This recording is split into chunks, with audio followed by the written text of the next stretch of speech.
Saudari-saudaraku yang terkasih, berjumpa kembali bersama saya Inspirasiku di Antara.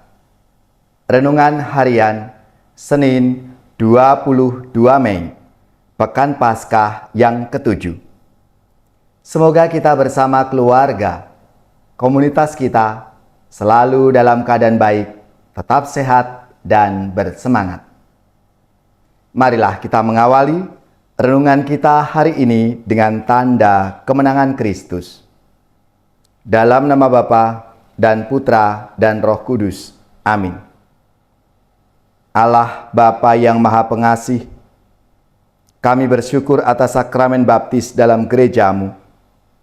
Semoga rahmat sakramen itu mengobarkan semangat kami untuk memberikan kesaksian akan cinta kasih Putra-Mu. Curahkanlah Roh Kudus-Mu atas kami, agar kami mematuhi kehendak-Mu dengan setia dan mengamalkannya dalam hidup kami setiap hari. Dengan pengantaraan Yesus Kristus Putra-Mu Tuhan kami, yang bersama dengan Dikau dalam persatuan Roh Kudus, hidup dan berkuasa Allah sepanjang segala masa. Amin. Dalam nama Bapa dan Putra dan Roh Kudus. Amin. Inspirasi kita hari ini dari Injil Suci menurut Yohanes bab 16 ayat 29 sampai 33. Marilah kita baca bersama-sama dan kita renungkan. Dalam amanat perpisahannya, Yesus berkata bahwa Ia akan tiba saatnya bahwa Ia tidak lagi berbicara dengan memakai kiasan. Maka para murid berkata kepada Yesus, "Lihat, sekarang Engkau berkata-kata terus terang dan Engkau tidak memakai kiasan. Sekarang kami tahu bahwa Engkau mengetahui segala sesuatu dan tidak perlu orang bertanya kepadamu. Karena itu kami percaya bahwa Engkau datang dari Allah." Jawab Yesus kepada mereka, "Percayakah kamu sekarang? Lihat, saatnya datang, bahkan sudah datang, bahwa kamu dicerai-beraikan masing-masing ke tempatnya sendiri, dan kamu meninggalkan aku seorang diri. Namun aku tidak seorang diri, sebab Bapa menyertai aku. Semuanya itu kukatakan kepadamu supaya kamu beroleh damai sejahtera dalam aku. Dalam dunia kamu menderita penganiayaan, tetapi kuatkanlah hatimu. Aku telah mengalahkan dunia." Demikianlah sabda Tuhan. Terpujilah Kristus.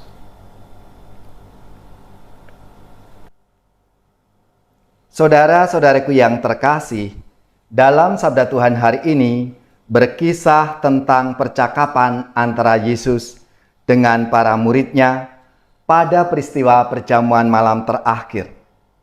Sambil menikmati perjamuan itu, Yesus banyak memberikan nasihat kepada para muridnya. Di sisi lain, Yesus tahu bahwa peristiwa sengsara dan wafat yang akan dihadapinya membuat para murid tercerai-berai. Mereka akan meninggalkan Yesus seorang diri. Hal ini terbukti ketika Yesus menderita sengsara dan wafat, banyak murid Yesus yang lari meninggalkan Dia. Namun, peristiwa kebangkitan Yesus mengubah para murid untuk berhimpun kembali. Mereka selalu berkumpul untuk mengenangkan wafat dan kebangkitan Yesus. Pencurahan Roh Kudus pada peristiwa Pentakosta Yerusalem memberanikan para rasul untuk mewartakan Injil kepada segala bangsa.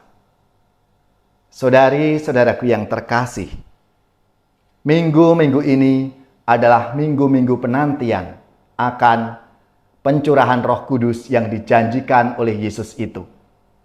Minggu depan kita akan merayakan Pentakosta, hari turunnya Roh Kudus bagi para rasul, sekaligus bagi lahirnya gereja. Roh Kudus memperluas himpunan para rasul itu menjadi himpunan yang lebih besar, yaitu gereja. Dengan demikian, kekuatan gereja terletak pada Roh Kudus. Roh itu yang tidak lain adalah Allah sendiri, hadir dan berkarya bersama gereja untuk menyebarluaskan kerajaan Allah.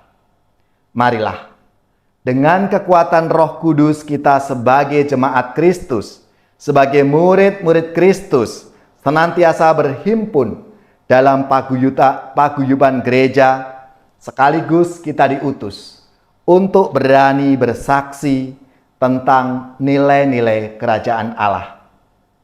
Saudara-saudari yang terkasih, marilah, sesuai dengan panggilan hidup kita masing-masing, kita diutus untuk bersaksi, dan Roh Allah akan menyertai kita dalam seluruh perjalanan pesiarahan hidup kita.